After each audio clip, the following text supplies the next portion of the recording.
je fais toutes choses nouvelles. Amen. C'est ça que le Seigneur a dit à 3 reprises. Il fait toutes choses nouvelles.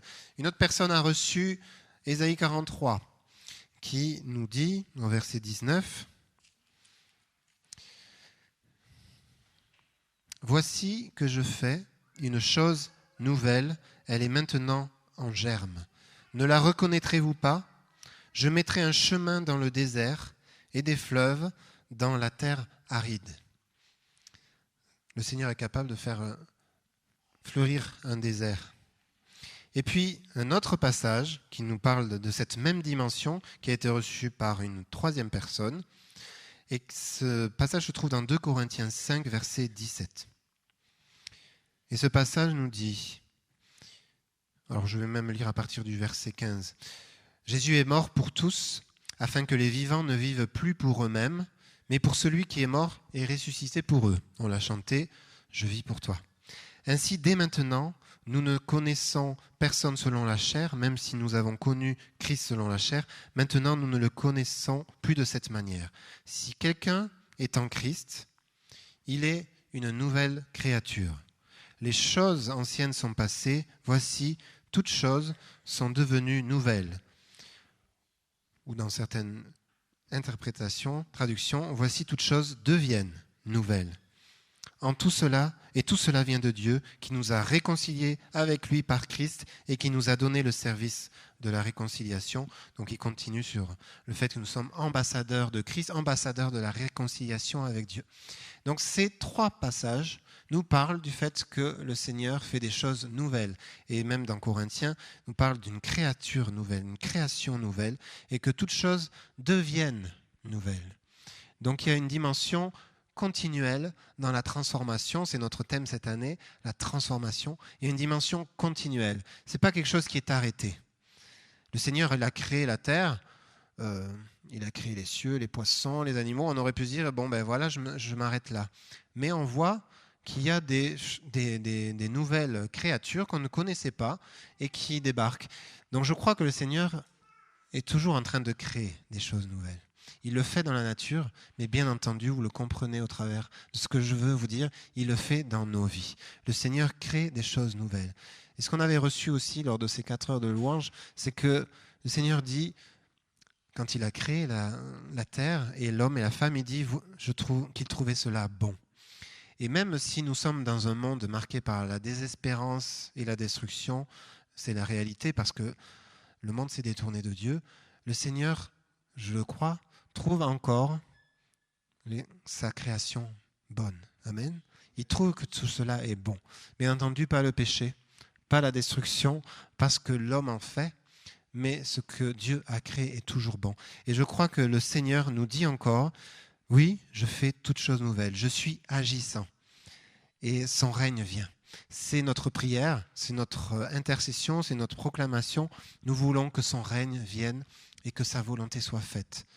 Et nous croyons qu'au travers de notre louange, comme on l'a fait ce matin, de chanter, de proclamer qui est Dieu, nous annonçons la puissance de son nom et donc nous croyons que Dieu agit. Amen. Il trouve que cela est bon et je crois que ce que nous avons vécu ce matin, Dieu a trouvé ça bon. Pas si on a fait les bons accords à la guitare, mais l'état de notre cœur. Parce que c'est toujours, et ce sera toujours ce qui intéresse Dieu, c'est ton cœur. C'est mon cœur. On l'a rappelé pour le moment des offrandes. Ce que Dieu regarde, c'est le cœur. Donc ce que Dieu aime, c'est cela. Et le Seigneur fait une œuvre nouvelle. Et dans ce qu'on partageait dans ces 4 heures, et ce que j'avais aussi ce que j'ai à cœur depuis, c'est que le Seigneur est agissant, mais il y a besoin aussi de notre disponibilité dans notre cœur. Pour que son règne vienne, c'est pas juste dire que ton règne vienne, Seigneur, et que ta volonté soit faite. Et puis je continue mon petit bout de chemin comme j'ai envie de le faire. Son règne ne va pas venir dans ta vie si tu continues un chemin qui n'est pas le bon. Donc oui, que ton règne vienne, c'est une volonté, une proclamation, mais c'est aussi un choix, et c'est ce que je partageais aussi dans ce moment de louange. C'est un choix de dire « je bâtirai ma vie sur toi ». C'est un choix de dire « Seigneur, que ton règne vienne » implique directement le fait que je dois délaisser ce qui n'est pas de ta volonté, implique un choix, un renoncement à la vie par mes propres moyens, à des relations qui sont toxiques, à un passé douloureux, à des addictions, des dépendances, puisque le Seigneur est là pour nous délivrer. Et on a commencé ces 4 heures de louange en lisant Ésaïe 61, l'Esprit du Seigneur est sur moi, pour délivrer les captifs, pour libérer les prisonniers, pour annoncer la grâce et la faveur de Dieu. Et si peut-être tu es prisonnier dans tel domaine, et parfois on considère pas toujours qu'on est prisonnier, mais on prend, le contre-pied en disant, je vais m'affirmer comme ça, je vais revendiquer ça. Et cette différence fait que, du coup, je ne me sens plus prisonnier de quelque chose. Mais ce n'est pas parce que tu as décidé que c'était ça, que c'est pour autant la volonté de Dieu. Donc la revendication, elle doit être basée sur la parole de Dieu. La revendication, mon identité, elle doit être revendiquée sur la vérité, sur ce que me dit la parole. Et sur mon identité, on l'a chanté avec Abba, je t'appartiens. La vérité, c'est que je suis fils ou fille de Dieu, je suis enfant de Dieu. Et si je me base sur cette réalité, sur cette vérité, alors je ne peux pas être à la fois à dire je m'auto-définis, je m'auto-revendique comme ça, si ça n'est pas ce que le Seigneur est en train de faire, en train de dire, si ça n'est pas bâtir sur le roc. Donc parfois, on est prisonnier de quelque chose, mais on prend le contre-pied en l'affirmant comme quelque chose, mais qui n'est pas juste pour autant, pour essayer de se sortir de ça et essayer de croire qu'on peut vivre dans la liberté. On ne peut vivre dans la liberté qu'en étant en Christ. Il n'y a pas d'autre moyen, d'autre chemin. Voilà. Vous ne trouverez pas dans cette église un autre évangile. C'est Jésus est le chemin, la vérité et la vie. Alors, Seigneur, mes prisons, quelles qu'elles soient, même si je me suis construit jusqu'à maintenant dans des mensonges, je veux, Seigneur, devant toi, les déposer. Et comme on l'a chanté, on le disait, dans la grâce de Dieu, dans l'amour de Dieu, toutes ces choses-là fondent. Elles fondent. Parce qu'elles ne peuvent pas tenir devant la sainteté de Dieu. Alors, Seigneur, le Seigneur dit aussi dans ce verset connu, et on le partageait tout à l'heure dans le moment de prière avant le culte, c'est en Hébreux 4, verset 12, qui nous dit ceci, vous connaissez certainement ce verset, « La parole de Dieu est vivante et efficace, plus acérée qu'aucune épée à double tranchant. Elle pénètre jusqu'à la division de l'âme et de l'esprit, des jointures et des moelles. Elle juge les sentiments et les pensées du cœur. » C'est à la fois clair, tranchant, et à la fois, ça vient nous chercher. La parole de Dieu est une épée à double tranchant. Elle sépare ce qui est juste et bon de ce qui ne l'est pas. Elle vient annoncer la parole de Dieu. Donc, les fils sur lesquels nous pourrions tenir maladroitement, la parole de Dieu, elle vient les couper. Elle est claire et nette. La vérité est claire. L'amour de Dieu est clair. La liberté en Christ est claire. Et notre identité en Christ, elle est claire aussi. Donc, on partageait ce verset. Oui, la parole de Dieu est tranchante. Elle vient séparer ce qui a besoin de l'être en nous. Et on ne peut construire et bâtir notre vie que sur la vérité, je vous disais. Et la parole, si on s'approche d'elle, la parole, c'est à la fois Jésus et c'est la Bible. Si on s'en approche, alors oui, les choix de vie seront conduits dans sa volonté. Parfois des renoncements, parfois juste à des changements de vie, et ça provient de l'Esprit de Dieu. Quand on lit que le Seigneur fait toutes choses nouvelles, c'est son Esprit en nous qui le crée. C'est pas moi qui ai décidé. Si je vous faisais la liste des bonnes résolutions que j'aimerais bien faire pour arriver à un état, j'aimerais bien être musclé, avoir des cheveux, etc. Mais bon, pour autant, j'ai beau essayer, bon, j'ai pas trop essayé la musculation un peu, mais j'ai autre chose à faire. Et finalement, on se dit, ok, je peux peut-être avoir certains effets sur ma vie, bien sûr, mais la transformation, elle ne viendra que de l'Esprit de Dieu. Et c'est lui qui va le faire. Donc, n'essayez pas de vous mettre une pression de dingue en disant, le travail est colossal. Oui, il est colossal. Il y a un chantier dans chacune de nos vies. Mais ça ne doit pas nous faire peur, ça doit nous encourager. Nous approcher de Dieu doit nous encourager à dire, Seigneur, oui, je crois que tu es capable de transformer, de faire en moi des choses nouvelles, de faire de moi une nouvelle créature. Alors, les mensonges de l'ennemi, ça suffit. Il s'est assez joué de nous et de nos réflexions, de nos raisonnements pour nous amener à des choses fausses basées sur le sable. Et nous voulons construire, on partageait ça avec les jeunes vendredi soir, on veut construire non pas sur ce qui est éphémère, sur la convoitise du monde, parce que le monde ne peut pas nous donner la paix, mais on veut bâtir sur ce qui est éternel. Et on a repris ce chant, je bâtirai ma vie. Sur ton amour, je bâtirai ma vie sur toi, parce que c'est sur ce qui est éternel que nous bâtissons notre vie. Mon identité, je peux la bâtir sur ce qui ne passera pas. Ce monde ne nous propose que des choses éphémères, des plaisirs éphémères et répétés, parce que nous avons besoin, pour se sentir comblés d'une telle ou telle manière, de répéter les plaisirs et les divertissements, etc., là où le Seigneur vient de manière constante construire notre vie. Et un des versets qu'on a lu aussi avec ces jeunes et que je trouve important de rappeler, c'est le verset de Jean 14, alors, qui nous parle à partir du verset 25, je ne me trompe pas. Je vous ai parlé de cela pendant que je demeure auprès de vous, dit Jésus, avant de partir. On va bientôt fêter l'Ascension. Mais le Consolateur, le Saint-Esprit, que le Père enverra en mon nom, c'est lui qui vous enseignera toutes choses et vous rappellera tout ce que je vous ai dit. Et il dit en partant, je vous laisse la paix, je vous donne ma paix. Moi, je ne donne pas comme le monde donne, que votre cœur ne se trouble pas et ne s'alarme pas. Amen. Le Seigneur nous laisse sa paix. Il ne nous laisse pas juste la paix, il dit je vous laisse ma paix. Et je ne donne pas comme le monde donne. Le monde, la paix qu'il peut donner, bon, je ne sais pas comment elle s'exprime, on peut vivre à certains moments un temps paisible. Mais comme je le lisais aussi dernièrement, la paix du monde, c'est plutôt une trêve qu'une paix durable. Parce qu'on est entre plusieurs guerres. Aujourd'hui, on voit la destruction de plein de choses, que ce soit l'éducation, que ce soit dans le terme écologique du climat, que ce soit dans les familles, les divorces, que ce soit dans les domaines personnels. Il n'y a jamais eu autant de tentatives de suicide parmi la jeunesse depuis le Covid. Donc, elle est où la paix que le monde donne, en fait ? Même si nous croyons être dans un temps de paix, elle est où ? La paix,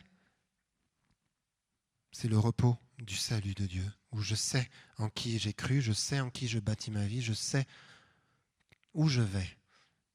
Là où il est, c'est là où je veux aller. Là où tu es, Seigneur, là est le repos, là est la paix. Je vous donne ma paix. Alors n'essayons pas de la trouver ailleurs puisqu'il nous l'a donnée. Et puis un autre verset, Ézéchiel 36, versets 25 et 27, une promesse faite au peuple d'Israël, mais qu'on peut bien entendu s'approprier. Je ferai sur vous l'aspersion d'une eau pure et vous serez purifiés. Je vous purifierai de toutes vos souillures et de toutes vos idoles. Amen. Et donc, on revient aux choses nouvelles. Je vous donnerai un cœur nouveau et je mettrai en vous un esprit nouveau. J'ôterai de votre chair le cœur de pierre et je vous donnerai un cœur de chair. Je mettrai mon esprit en vous et je ferai que vous suiviez mes prescriptions et que vous observiez et pratiquiez mes ordonnances. Amen. Ça, c'est la promesse. La promesse de l'Esprit de Dieu qui sera rendue, on va dire, effective à la Pentecôte, que nous fêterons aussi à Gagnières. Et donc, nous serons avec un esprit nouveau. L'esprit nouveau, ça rappelle le fait que Dieu fait toutes choses nouvelles. Et donc, c'est l'Esprit de Dieu. Encore une fois, le Saint-Esprit, c'est un petit teaser là, pour ceux qui suivent le parcours alpha pour samedi.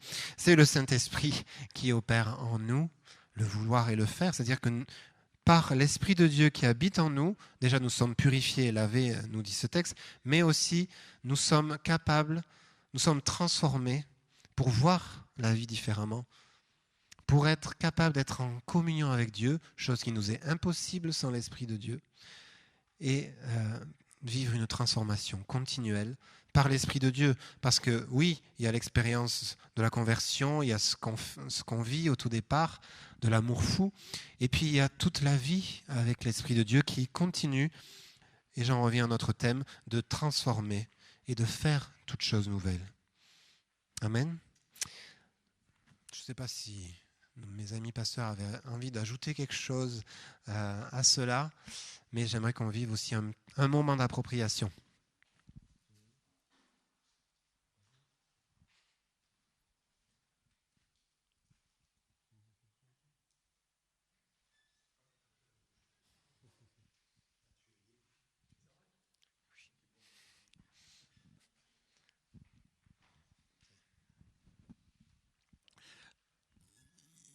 Il y a une part de transformation, mais il y a une part aussi d'appropriation.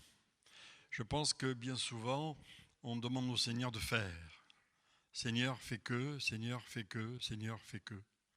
Et le problème, c'est que Dieu rit. Non pas qu'il se moque, mais il rit et il est un peu mécontent. Parce qu'il dit, ils n'ont rien compris. Ça a été la dernière parole de Jésus.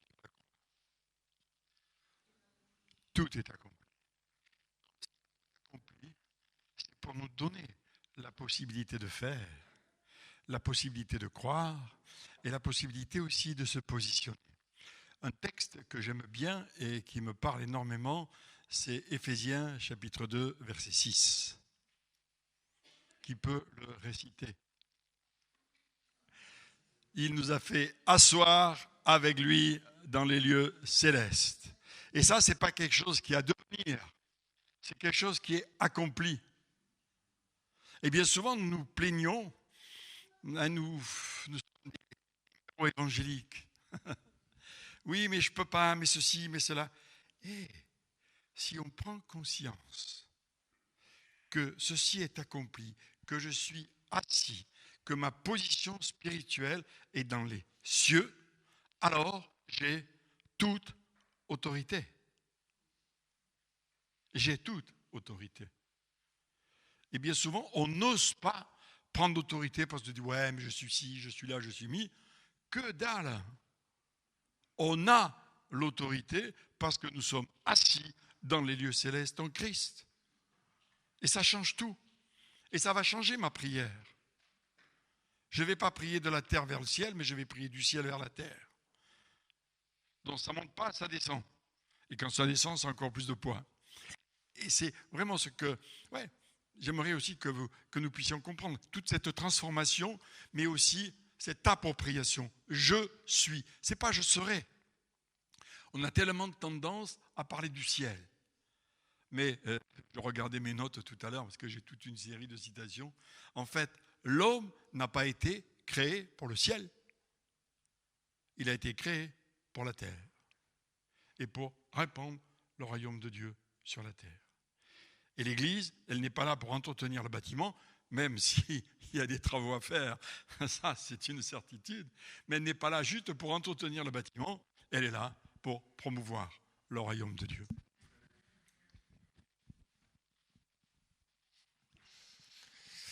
Amen. On va juste prendre un temps d'appropriation, puisque c'est aussi l'encouragement de Jean ce matin, de laisser le Seigneur faire des choses nouvelles. Alors je ne sais pas si quelqu'un vient jouer ou si tu mets juste de l'instrumental, peu importe. Voilà, vous voyez entre vous. Mais simplement avoir un temps d'appropriation où nous nous concentrons sur le Seigneur. Et là, c'est chacun peut le faire pour lui-même. On ne peut pas le faire à votre place. Donc, que nous puissions vivre un moment où, comme je vous partageais tout à l'heure, laisser le règne de Dieu gagner du terrain dans ma vie, dans ta vie. Que son royaume gagne du terrain. Et on peut présenter devant le Seigneur voilà, chaque domaine de ma vie, même ceux que je ne connais pas, même les recoins sombres, de juste prendre un temps de silence. On n'est pas obligé de toujours parler, même si c'est un dialogue. C'est Seigneur, je te présente les choses et Dieu parle, Dieu agit. Mais si le Seigneur veut faire des choses nouvelles, on a besoin de prendre aussi le temps pour qu'il le fasse.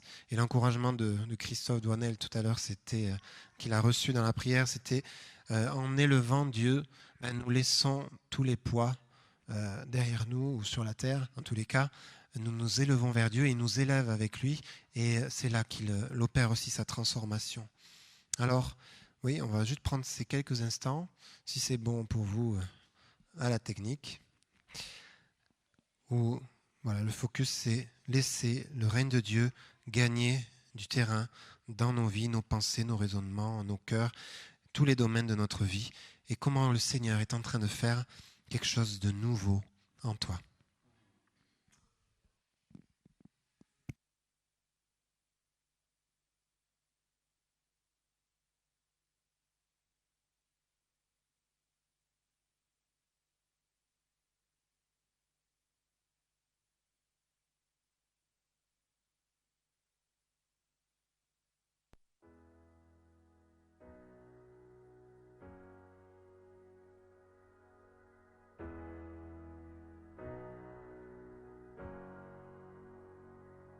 Ta grâce fait toutes choses nouvelles. Tes œuvres pour nous sont parfaites. Pour les choses de ce monde, un espoir surgit dans la vie trouvée en ton nom.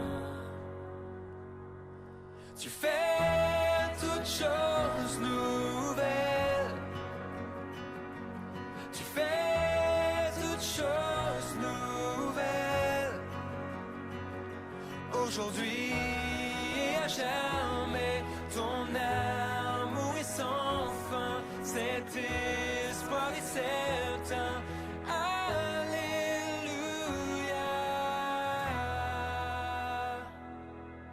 Ma foi est dans l'invisible. Tu es celui qui donne la vie. Par ta voix, tu fais naître ce qui n'est pas. Je suis vivant en toi. Tu fais toutes choses nouvelles. Tu fais toutes choses nouvelles. Aujourd'hui et à jamais, ton amour est sans fin. Cet espoir est certain. Alléluia.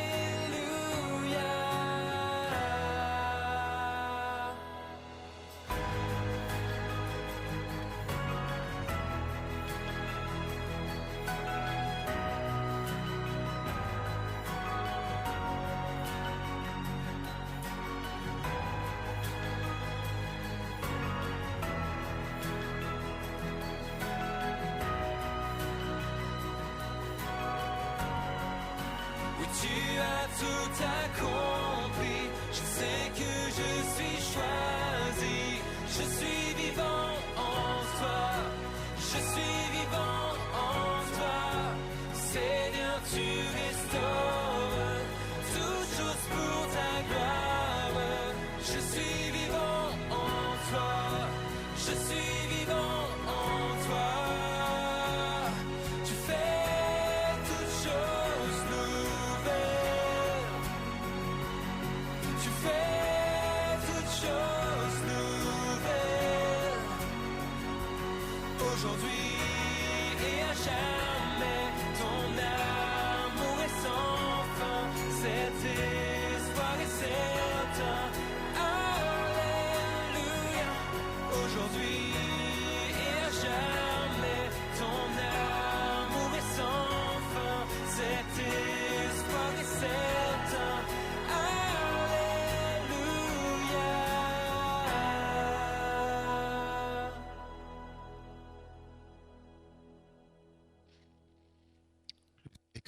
Encore.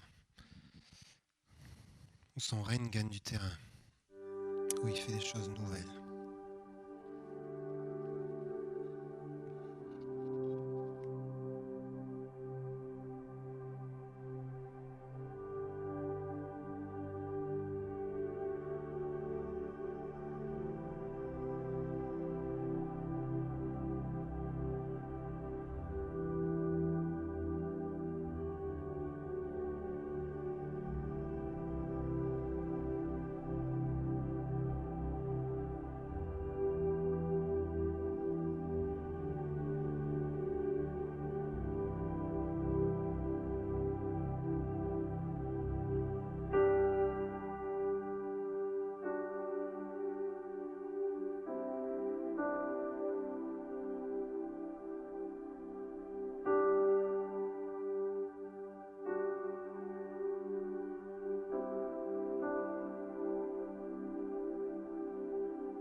Alors que Jean et Guillaume partageaient, je repensais à cette femme qui était dans une situation absolument épouvantable sur un plan personnel, qui avait perdu son mari et qui devait une énorme somme d'argent. C'est un texte que vous retrouvez dans 2 Rois 4.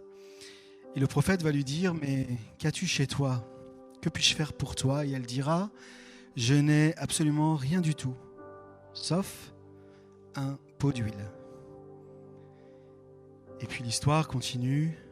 Le prophète va lui dire « Va récupérer des récipients. » Et là, on va voir une provision absolument incroyable de la part de Dieu, où il va remplir ses récipients d'huile. La femme va pouvoir vendre cette huile, récupérer ses enfants. Cela me parle de la provision de Dieu, abondante, lorsque nous regardons ce que nous avons entre les mains. Et ce matin, je réfléchissais à cela et quelques années en arrière, je disais ceci: ne considère pas le peu que tu as dans les mains comme étant insignifiant, car c'est précisément aussi ce que Dieu peut et veut utiliser pour accomplir ses desseins. Et lorsqu'on parle de ce que Dieu veut faire quelque chose de nouveau, que Dieu fait quelque chose, toute chose nouvelle, on a parfois le sentiment que, et oui, il peut le faire, que c'est quelque chose qui va venir en plus. Mais je vous invite et je nous invite, alors que nous sommes dans cette attitude de prière, de méditation, de ce dialogue avec Dieu, à regarder à nouveau ce que Dieu a déjà placé entre vos mains. Et peut-être que tu considères cela comme étant insignifiant, comme un pot d'huile. Mais il y a quelque chose de l'ordre de ce que Dieu veut faire, il me semble. Il veut multiplier. Et pour cela, il y a une action. Pour cette femme, ça a été d'aller chercher des vases, des récipients. Quelle est cette action ? Quel est ce pas ? Ce pas de foi qui va enclencher toute la suite.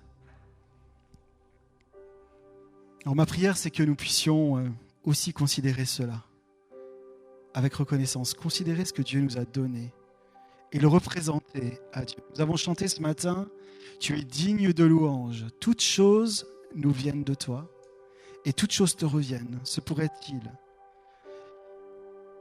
que ce pot d'huile, le peu que tu considères finalement vient de lui.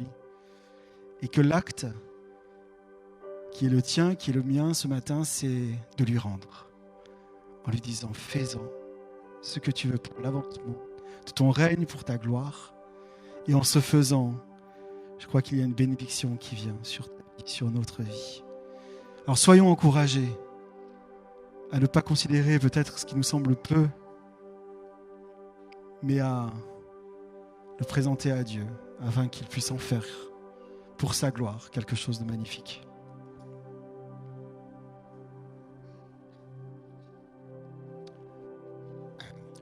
Pour finir sur le texte que vient de partager Xavier, les jarres ont été remplis, et si le fils de cette femme avait apporté d'autres jarres, Dieu aurait rempli d'autres jarres. Tout ça pour dire quoi? Il ne nous faut pas limiter l'Esprit de Dieu. Pour dire à Dieu, il faut voir grand. Il faut voir grand. Et je suis persuadé que le Seigneur a des réserves inouïes qu'on n'a pas encore découvertes. Mais il attend notre foi et notre volonté.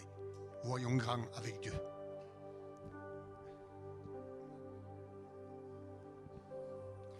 Juste une histoire que vous connaissez peut-être. L'huile, je l'ai vécue. L'huile, je l'ai vécue. Quand on mettait de l'huile en bouteille avec mon ami Jacques et Michel, sa femme, on avait un pot, enfin un fût de 150 litres. Et au fur et à mesure, bien sûr, Jacques a tiré de l'huile pour la mettre dans la bouteille. Et quand on est arrivé au fond du fût, l'huile est remontée 3 fois. Ça, je l'ai vécu. Donc, on peut y aller, on peut en donner des bidons et des jarres et tout ce que vous voulez. Et Dieu les remplit si on a la foi.